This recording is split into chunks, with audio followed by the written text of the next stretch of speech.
When we prospect with integrity, we will get customers who have integrity. Integrity is the foundation from which everything is built on.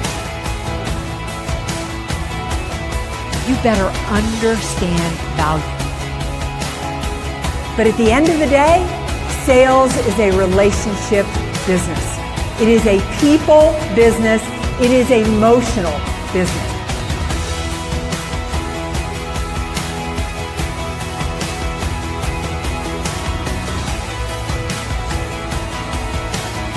This is Sales Logic. This is Sales Logic. Welcome, everybody. It is 8 a.m. Saturday morning. It is that time of the week that we talk about sales. I'm hanging out here with my partner, Mark Hunter. And Mark, what's up for this week? Well, we're going to talk about the culture, habits, and behaviors that drive proactive results. That's a great topic. We got a great question. We got a great book, and the lightning round, we're going to do it at the end. Top 10 ways to overcome rejections. This is a perfect show. So let's jump into it. The culture, the habits, the behaviors that drive proactive results. Have at it. You got a lot of stuff. Well, I think this is such a good topic for today. And I think the reason is because I don't know about you, Mark, but most people I'm talking to out there are starting to feel the headwinds of 2026. And they're starting to come on a little bit heavier now with everything that's happening, globally. And people are looking at second quarter as maybe being even a little more challenging than first quarter was. So we get down to this whole idea that you really do have to drive these proactive results. And I think one of the most important things, if you want to understand what drives proactive results, is that you prioritize behaviors and actions over outcomes, meaning that you spend far more time focused on the amount of activity you're doing than focused on whether or not you're getting the results. There's so much truth to that because the behavior, the actions, you can control that. And you have to make the dials. You have to send the emails. You have to have the conversations. That is a piece you can control. Okay, the outcomes may be outside of your control because of other things happening out there. But what I say is this: if you are activity centered, and this is the micro, this is what you're doing day to day, it's going to help you with the macro, which is the long-term perspective. Because here's the thing, and I have a couple conversations this week, and I said, you have to look past what is happening right here, right now, and realize that, anybody who's been around for any length of time has gone through difficult situations. And again, you always come out of it. You always come out of it. So keep those activities up, make those activities ritual. And you may have to break those down to say, these are the activities I'm going to do this hour, next hour, but you just keep putting one foot in front of you. That's your best way. Behaviors are going to drive your habits and your culture. Yeah, I think another one that's really important is that curiosity is a big part of that culture. I was working with a team this week who is woefully behind after first quarter. And they're continuing to do the same things that they did in the first quarter as they move into second quarter because they designed a sales process. And it's funny that people think a sales process is a one-time activity. I mean, basically what you did when you designed your sales process is you threw a little mud at the wall to see what is going to stick. And in a marketplace that is shifting as much as this marketplace is shifting, curiosity is really important. Like, what worked in first quarter? What didn't work in first quarter? How are my customers being impacted? What's changing with them? I mean, think about this, Mark. When we started first quarter, gas prices were really low. Now fuel is going through the roof, and that impacts so many businesses, right? When we started first quarter, you could fly all over the world with no problem whatsoever. And a global marketplace right now, flying around the world is not an easy thing to do. With the government shutdown, TSA lines are backed up. I mean, there's so much that is different, and staying curious and getting your ego out of it and being ready to flex and to change if you need to flex and change. And with that curiosity comes flexibility, because again, I've got to be curious because again, curious, what's that all about? It's questions. It's questions that you're asking of yourself. Now, not to get you down. I'll come back to that in a moment. but questions you're asking your customers. Because, for instance, fuel prices, dramatic change from where they were in January. Now, who knows? Come 2-3 months from now, they could be back down to where they are. We don't know. And anybody who says they have the prediction, they're not accurate. So anyway, what does this mean? You have to remain curious. The more curious you are, the more questions you're going to ask of your customers. Because remember, your customers are going through the same thing also. I want to come back and address this whole thing of curiosity and asking questions of yourself. What you got to be asking questions is what's working right. What's working right? Don't play the negative game. Don't play, how come this didn't work? How come this didn't work? Look at those little successes that you had. It's why I say, if you're having any problem at all, at the end of each day, celebrate whatever success you had that day. Run with it. I love Bryn's comment, every company has a culture. The key is that it is one that nurtures and allows individuals to become the best version of themselves. Okay, what does this mean? Everybody is inspiring others. See, everybody has to lift up each other. This is what's also important. You want to have proactive results and great culture. You got to hang out with other people who are proactive and have a great culture. That's an accountability group, people who you can align yourself with, is so critical. Yeah, I think another thing that's extremely important is that if you want to have a proactive culture, people who have a proactive culture are obsessed with their pipeline, obsessed with it. And let me go into detail around this. Number one, they're obsessed with keeping their pipeline clean, meaning that there's nothing in that pipeline that truly isn't qualified to be in that pipeline. At any given moment, they have a good and fairly accurate determination of what in that pipeline is going to close in the next couple of months, what's going to take more to get that across the finish line. And then also ridiculously obsessed with being open to doubling the pipeline or adding to the pipeline if needs to. I mean, like, they know that in order to close 100,000 a month, they have to have 600,000 in the pipeline, right? But maybe in a marketplace like this, they've got to take that up to 800 or 900 in there in order to close. So they really are paying very close attention to that pipeline. I love what you're saying there, because if you have a sales manager who's driving you to keep stuff, in your pipeline, just to keep it full, you got to have that frank, candid conversation. Everybody in the organization has to get real, because again, otherwise what happens is you wind up creating these little games. If I'm going to play this game over here, I'm going to play this. But you know what? That doesn't create sales. All it does is, it doesn't do anything. It ultimately hinders the organization. You talk about the culture. The culture so often comes down to also how you choose to spend your time. And what's fascinating is again, when people are not having great results, they start abusing their time. What I mean by it, they're not using it right. Have you ever noticed how proactive people are extremely the stingiest with how they use their time? They are brutal with how they use their time. So guess what? You better start it. And Mary and I, Mary, you've talked about this. I talk about this. It's how you start your day. How you start your day is so critical to setting up the right habit, the right behavior, to ultimately have the right culture. Yeah, I think another thing, and Mark, you and I have talked about this so often, but it's so important in a proactive culture, is the importance of consistency. Just ridiculously obsessed with consistency. And I think this is so much easier to say than it is to do, in the sense that when those weeks when you go through and there's just nothing coming in, I mean, you can't get on the phone with anybody, nobody's responding to an email, you have stuff stuck in the pipeline and nothing's coming through. Do you get up and do the behaviors anyway?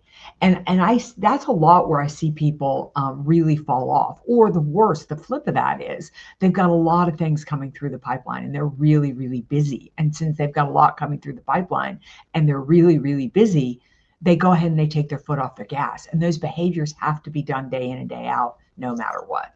Boy, it's the consistency, which sets up perfectly for the question we have this week. Dave, we're going to get to your comment here in just a moment.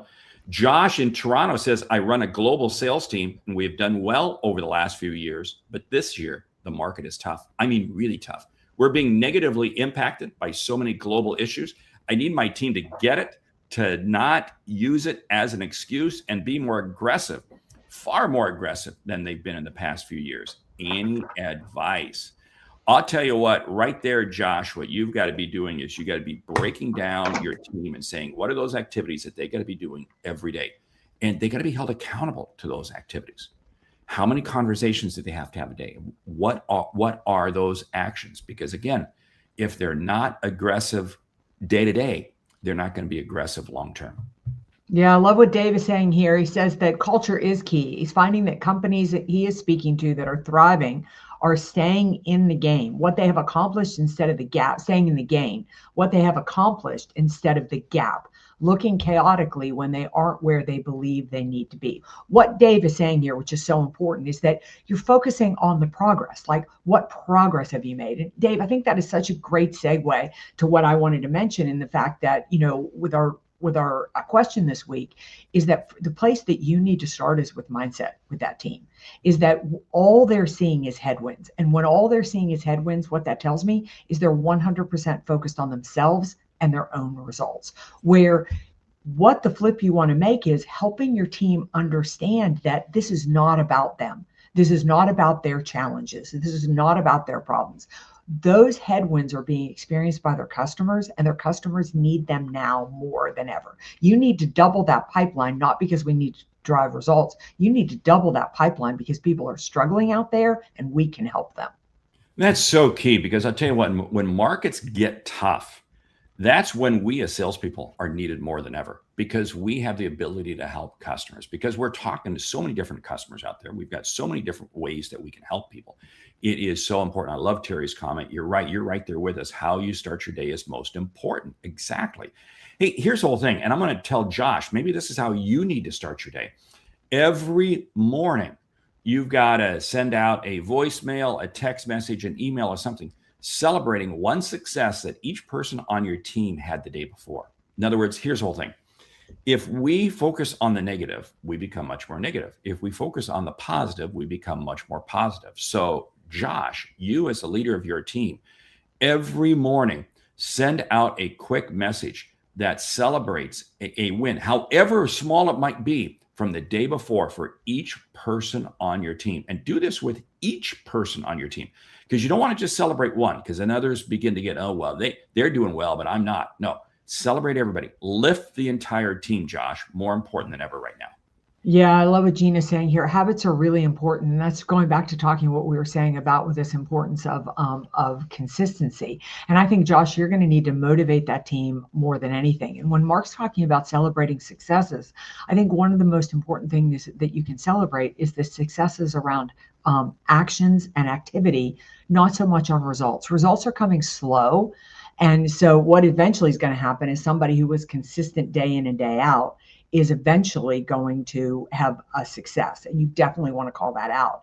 But just call out the fact that one of your team members, got up every day, made their calls every day, had customer conversations every day. Reward the behavior that you want to see, because they're going to need the momentum because they're not getting the result. I mean, we get motivated as salespeople because we land the deal. That's the juice, right? That's the exciting thing. The reason it's so hard in a marketplace like this is because all of that is coming a little bit slower. So you have to put emphasis on the fact that you're just thrilled that that they did these habits day in, day out. I was listening to a podcast the other day with one of Mark's favorite people, the author of Atomic Habits, kind of going with what Gina was saying here. He was talking about working out. And he said, one of the things that they found with working out is, number one, is make it really easy to do it, like lay your clothes out the night before, set the time.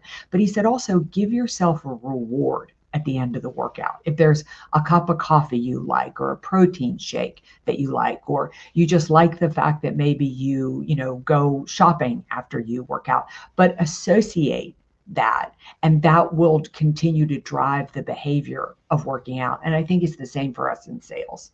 I love that strategy, because it's a lot like raising a toddler. You've got this baby, and the baby's learning to walk, and the baby kind of stands up and falls down. Oh, baby fell down. You can't walk. You can't walk. No, you praise them for just the little action that they were able to do to be able to stand up. When they're able to stand up and not hold on to something and just take 2 steps, what do? You praise them. You reward them with the satisfaction. This is the exact same thing. And you got to break it down to those little tiny activities. Is that baby suddenly going out and running a marathon? No, unless the baby was Meredith, then you'd be able to. But no, what you're doing is you're just simply the small little steps. Culture, habits, and behavior. And this goes back to James Clear, Atomic Habits. It's those little tiny things done daily will create unbelievable results. I love Bryn's comment, right? Curiosity is a natural state of wonder, not a tactic. I'm going to ask a question. Why is it that kids are curious, but we as adults lose that? That's really a shame. You're right. Prospects, Bryn continues right, and prospects can feel the difference when we are truly curious. It is so true. That's how we increase our ability to sell more.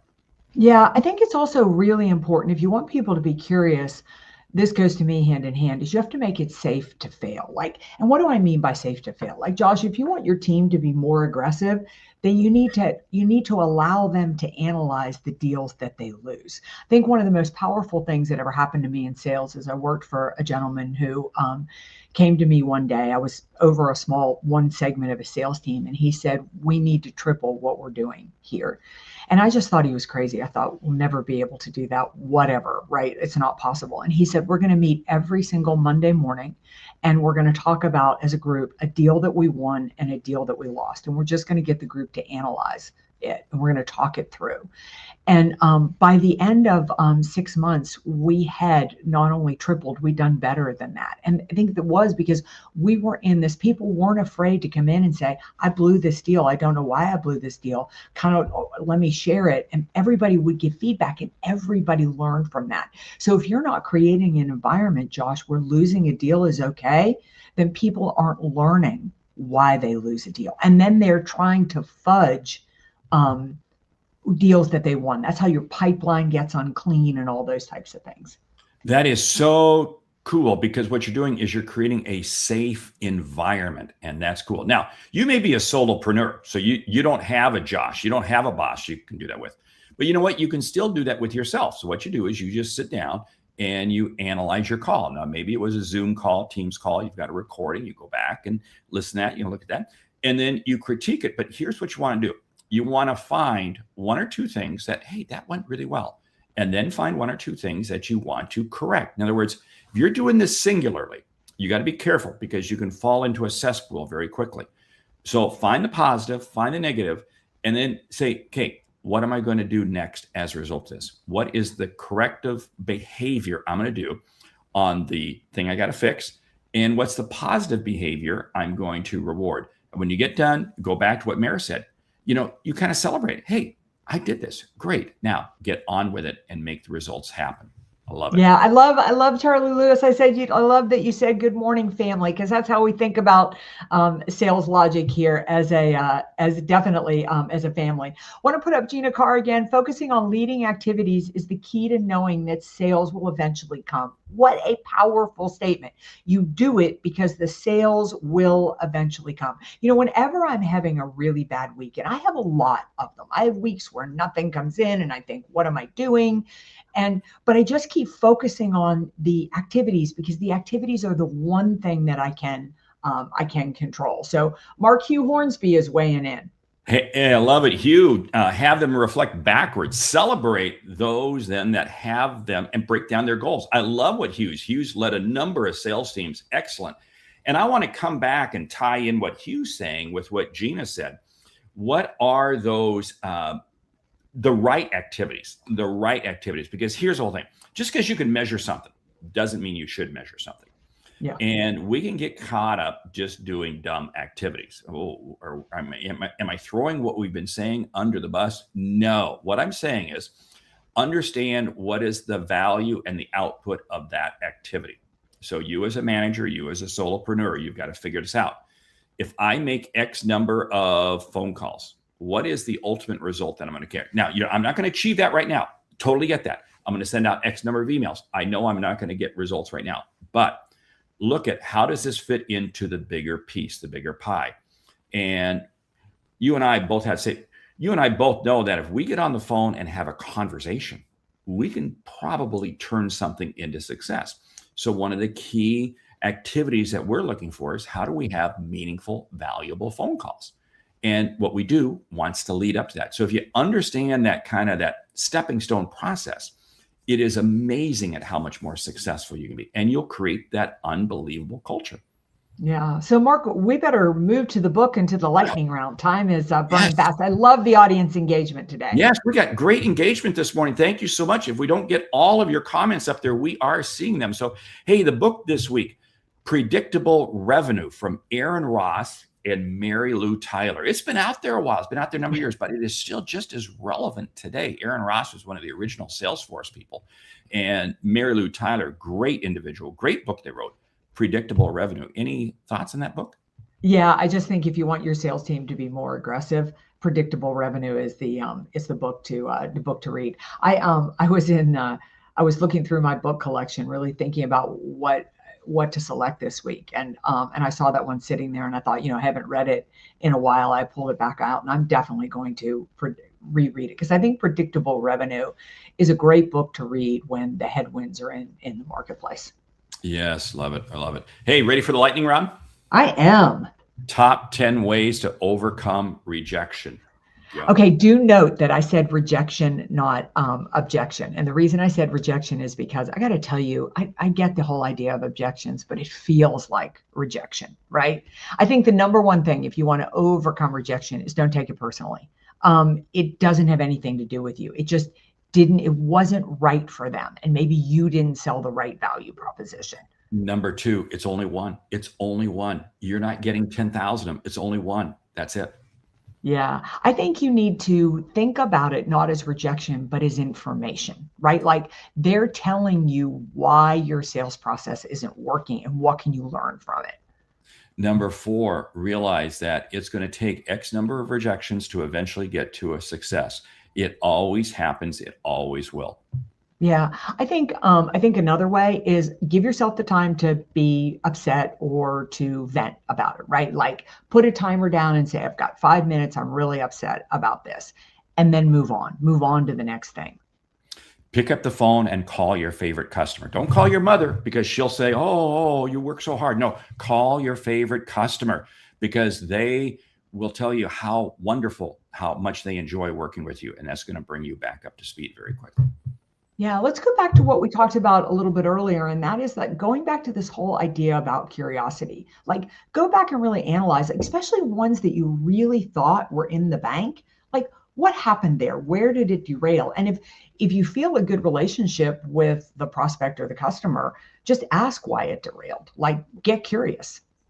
When you hear a rejection, remember that is only a moment in time. Rejections are never permanent. You and I have both had situations many times where customer says no, but then a year or two later, they come back and they want to buy from you.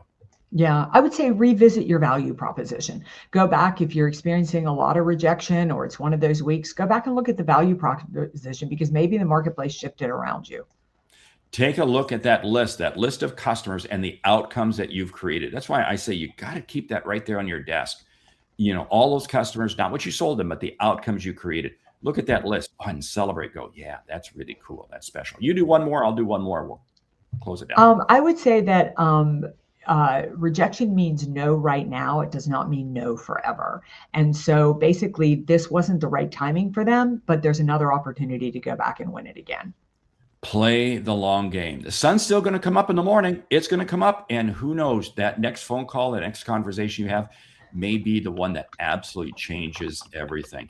What a great show. We've got a great audience this morning. Thank you so much for joining us. And hey, if you're having a sales kickoff meeting, it's still sales kickoff season for a lot of companies. Reach out, grab me or grab myself. We'd love to come in and be part of your meeting. Hey, with that, we want to say thank you for listening to Sales Logic this week. If you like what you hear, subscribe, rate, and review the show on your favorite podcast app. If something we've said has earned you a single dollar, consider telling a friend about our show because it's how we grow when we help you grow. I'm Mark Hunter. And I'm Meredith Elliott Powell. Remember, when you sell with confidence and integrity, all of this uncertainty suddenly becomes your competitive advantage. And the sale becomes logical. All right. We'll see you right back here next week for another episode of Sales Logic. Remember, if you are challenged, if you have questions, if you need concerns, if we can help your sales team get to the next level, reach out to us here at saleslogicpodcast.com. You might just be featured on the show. Thanks, audience. You were incredible this week. Love your input and insight. Makes the show so much better. We'll see you next week.